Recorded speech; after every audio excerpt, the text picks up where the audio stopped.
Students, exercise 2A का question number 13 हम लोग सॉल्व करते हैं. The Cartesian product of A cross A has 9 elements among which are found -1 0 and 0 1. Find the set A and the remaining elements of A cross A. ये आपको क्या करना है, सेट ए फाइंड करना है और रिमेनिंग एलिमेंट्स ए क्रॉस ए के find करना है. देखिए, अगर हम सेट ए की बात करें तो ये हमको यहीं से समझ में आएगा कि हम सेट ए कैसे निकालें और फिर सेट ए क्रॉस ए में कितने एलिमेंट्स रिमेनिंग हों वो कैसे निकालें. देखिए,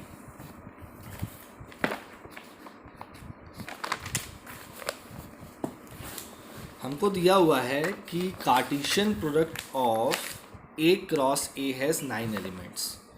तो अगर हम ए क्रॉस ए के कार्टेशियन प्रोडक्ट ए क्रॉस ए करते हैं तो हमें कितने एलिमेंट्स मिल रहे हैं, 9 एलिमेंट्स, जिसमें से -1 0 और 0 1 हमारे पास एलिमेंट ऑलरेडी, मतलब हमको ऑर्डर्ड पेयर ऑलरेडी क्या है, मैंशनड है. ऑलरेडी क्या है, मैंशनड है. कौन कौन सा, -1 0 और 0 1. ठीक है, तो ये ए क्रॉस ए जब करेंगे तो 9 एलिमेंट्स होंगे, उनमें से 2 ये हमको क्या है, ऑर्डर्ड पेयर्स मैंशनड है. अब देखिए, ये हमको 2 ऑर्डर्ड पेयर मैंशनड है. अब हमें समझना है कि ए में कितने एलिमेंट्स होंगे, सेट ए में कितने एलिमेंट्स होंगे. तो ए क्रॉस ए करें तो हमें 9 एलिमेंट्स मिले. तो उसका आंसर है कि ए में एन ए कितना होना चाहिए, 3 होना चाहिए. मतलब ए में कितने एलिमेंट्स होने चाहिए, suppose A B comma C, 3 elements होने चाहिए. बिकॉज जब आप ए क्रॉस ए करोगे तो ये 3 एलिमेंट्स उन 3 एलिमेंट्स के साथ मल्टीप्लाई होंगे तो आपको कितने हो जाएंगे, टोटल 9 ऑर्डर्ड पेयर्स मिलेंगे. तो उन ऑर्डर्ड पेयर में से 2 ऑर्डर्ड पेयर्स आपको क्या है, मैंशनड है. कौन कौन से, -1 0 और 0 1. ये ऑलरेडी आपको क्या है, मैंशनड है. अब यहीं से हम क्लू निकालेंगे कि हमारा क्या होना चाहिए, ए क्रॉस ए. ठीक है, अब यहीं से हम मतलब ए क्या होना चाहिए, तब हम ए क्रॉस ए समझेंगे. देखिए, अगर हम ए की बात करें तो देखो, आपको पहला एलिमेंट यहाँ पे -1 मैंशनड है. ठीक है, पहला -1 हो जाएगा. दूसरे ऑर्डर्ड पेयर का भी फर्स्ट एलिमेंट आपको क्या मैंशनड है, 0 मैंशनड है. अब देखिए, जब ए क्रॉस ए की बात आ रही, ठीक है, जब ए क्रॉस ए की बात आ रही तो एक ऑर्डर्ड पेयर हमको 0 1 मिल रहा. मतलब सेट ए में ये एक एलिमेंट 1 होगा, तभी तो आपको ए क्रॉस ए करोगे तो 0 1 कॉमा मिलेगा, 0 1 मिलेगा. तो एक एलिमेंट कौन सा होगा हमारा, 1 भी होगा. तो ये हमारे पास हो गया सेट ए. तो जब हम सेट ए का ए क्रॉस ए करते हैं यानी कार्टेशियन प्रोडक्ट निकालते हैं तो हमारे पास कौन कौन से होंगे. देखिए, एक तो हमारे पास -1 -1, देखिए -1 -1. दूसरा क्या होगा, देखिए -1 0, एक इसी के साथ, -1 का -1 के साथ, फिर -1 का 0 के साथ. ठीक है, फिर क्या होगा, -1 का 1 के साथ होगा ना. अब सेकंड हम 0 लेते हैं, 0 का -1 के साथ ऑर्डर पेयर, फिर 0 का खुद के साथ, फिर क्या 0 का 1 के साथ, फिर दूसरा क्या 1 का -1 के साथ, फिर 1 का 0 के साथ, और फिर 1 का 1 के साथ. तो ये हमको क्या मिल गए, ऑर्डर्ड पेयर्स मिल गए. तो अब आपको उसने क्या कहा था, 2 ऑर्डर पेयर्स आपको मेंशन थे. एक -1 0, ये देखिए -1 0 है, और दूसरा 0 1.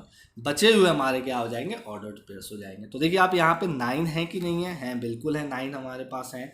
ठीक है, 9 हमारे पास क्या है, ऑर्डर्ड पेयर्स है. आप 1 मिनट चाहो तो उसको देख सकते हो, लुकआउट कर सकते हो उसको. अगर आपको कोई दिक्कत हो रही हो तो आप, हम बाद में इसको क्लियर करेंगे, लेकिन इसमें कुछ है नहीं, बहुत सिंपल है. ठीक है, कुछ भी नहीं था. तो -1 -1 -1 0 -1, ठीक है, 1 -1 1 0 और 1 1 हमारे क्या हो जाएंगे, रिमेनिंग ऑर्डर्ड पेयर्स हो जाएंगे. नेक्स्ट क्वेश्चन अब हम लोग देखते हैं 14th क्वेश्चन हमारे पास क्या मेंशनड है. If A is non-empty set, then show that 5 cross A and A equals to A cross 5 equals to 5. मतलब अगर आपके पास एक A है सेट, वो नॉन एम्पिटी है. क्या है, नॉन एम्पिटी सेट है. तो then show that 5 cross A equals to A cross 5 equals to 5. देखिए यहाँ पे हमको इसको इस मतलब को समझना है, इसको समझना है कि 5 क्रॉस ए अगर हम करें तो वो क्या आएगा, और वो क्या ए क्रॉस 5 के इक्वल होगा, और वही चीज़ किसके इक्वल होनी चाहिए, 5 के इक्वल होनी चाहिए। देखिए मेरी बात समझिए इधर, 5 के अंदर कोई एलिमेंट नहीं है, तो जब आप किसी भी ऐसे सेट को, नॉन एम्प्टी सेट को, 5 यानी एम्प्टी सेट और ए क्या है, नॉन एम्प्टी सेट, तो नॉन एम्प्टी सेट और एम्प्टी सेट में कुछ तो ऑर्डर्ड पेयर बनेगा ही नहीं। समझे मेरी बात, ऑर्डर्ड पेयर कैसा बनेगा, ऑर्डर्ड पेयर ऐसा बनेगा कि उसका फर्स्ट एलिमेंट होगा ही नहीं होगा ना, क्योंकि 5 में तो कोई एलिमेंट ही नहीं है। इधर समझिए कैसे मैं क्या कहना चाह रहा हूँ, मैं ये कह रहा हूँ कि जैसे हम सोल्यूशन 14 अगर हम 5 क्रॉस ए करें, तो देखिए 5 क्रॉस ए का मतलब क्या है कि एक हमारे पास एक सेट है जो एम्प्टी है, और दूसरा हमारे पास सेट है जो नॉन एम्प्टी है, सपोज 1, 2 है। तो जब आप इसका क्रॉस प्रोडक्ट करोगे, सेट मतलब 5 का ये है सेट और ये क्या है, ये है, ठीक है। तो जब आप इसका क्या करोगे, कार्टेशियन प्रोडक्ट करोगे, तो जब आप इसको बनाओगे तो यहाँ पे तो आपके कोई एलिमेंट आ ही नहीं रहा, ठीक है, और यहाँ पे भी आपका कोई एलिमेंट नहीं आ रहा है। कहाँ आ रहा है कोई एलिमेंट, ठीक है, कोई एलिमेंट ही नहीं आ रहा है। तो जब इधर एलिमेंट नहीं आ रहा है, इधर एलिमेंट नहीं आ रहा है, तो ये क्या है, ये एक ऐसा मतलब वो बन रहा है, हमारा क्या बन रहा है, ऐसा कार्टेशियन प्रोडक्ट का रिजल्ट मिल रहा है जिसमें ऑर्डर्ड पेयर की फर्स्ट वैल्यू सेटिस्फाइड ही नहीं हो रही। तो वो ऑर्डर्ड पेयर तभी डिफाइंड होगा जब हमारे पास एक्स और वाई हो, ठीक है। तो ये बेसिकली है क्या, ये 5 तो है, बिकॉज यहाँ पे देखिए जब हम ऑर्डर्ड पेयर की बात कर रहे हैं, तो वो है कार्टेशियन प्रोडक्ट, ठीक है, बिकॉज कार्टेशियन प्रोडक्ट आप कर रहे हो तभी तो आपको क्या मिल रहा है, ऑर्डर्ड पेयर मिल रहा है। तो यहाँ पे ऑर्डर्ड पेयर की फर्स्ट वैल्यू डिफाइंड ही नहीं है, तो वो जब फर्स्ट वैल्यू नहीं डिफाइंड है तो वो ऑर्डर्ड पेयर क्या हो गया, एक साइड से एम्प्टी हो गया, एक पॉइंट से एम्प्टी हो गया, तो वो 5 तो हो गया। आप अगर ए क्रॉस 5 करोगे तो वो भी यही कंडीशन देगा, 1, 2 का क्रॉस प्रोडक्ट करना है आपको किसके साथ, एम्प्टी सेट के साथ, तो वो भी आपको क्या देगा, वो आपको क्या इस कंडीशन में क्या मिलेगा, 1, यहाँ पे कुछ है नहीं एलिमेंट, और फिर 2, यहाँ पे भी कोई एलिमेंट नहीं है। तो जब इसमें एलिमेंट नहीं है तो ये भी 5 ही हुआ ना, तो 5 = 5, तो ये दोनों क्या है, इक्वल है, तो ये आपको 5 मिलेगा, ठीक है। बहुत सिंपल क्वेश्चन था, थोड़ा एनालिटिकल है, हमको थोड़ा समझना है, कंडीशंस कुछ देखना है, उसके बाद हम क्या करते हैं, इसको सॉल्व करते हैं। 15th क्वेश्चन आपका होमवर्क है, what is the Cartesian product A cross B cross C, A is a set of all airlines and B and C both are the sets of cities of India.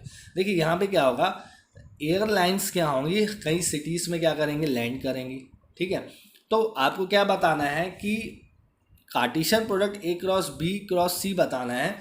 अगर set of airlines A defined है, suppose उसकी एक airline अगर हम ए ले लें, ठीक है, और इधर बी के लिए एक सिटी हम स्मॉल बी ले लेते हैं, इसमें स्मॉल सी ले लेते हैं, तो क्या डिफाइंड होंगे, ए, बी, सी। ये तो मैंने आपको आंसर ही बता दिया। तो यहाँ पे आपको सेट ऑफ ट्रिपल्स मिलेंगे। सेट ऑफ ट्रिपल्स क्यों मिलेंगे, क्योंकि यहाँ पे 3 सेट क्या हो रहा है, मल्टीप्लाई हो रहा है, ठीक है, 3 सेट मल्टीप्लाई हो रहा है, तो आपको क्या मिलेगा, ट्रिपल्स मिलेंगे, ठीक है, ट्रिपल्स मिलेंगे। तो ए क्रॉस बी क्रॉस सी क्या डिफाइंड हो सकता है, ए, बी, सी, ठीक है। नेक्स्ट एक्सरसाइज में हम लोग रिलेशंस पढ़ेंगे।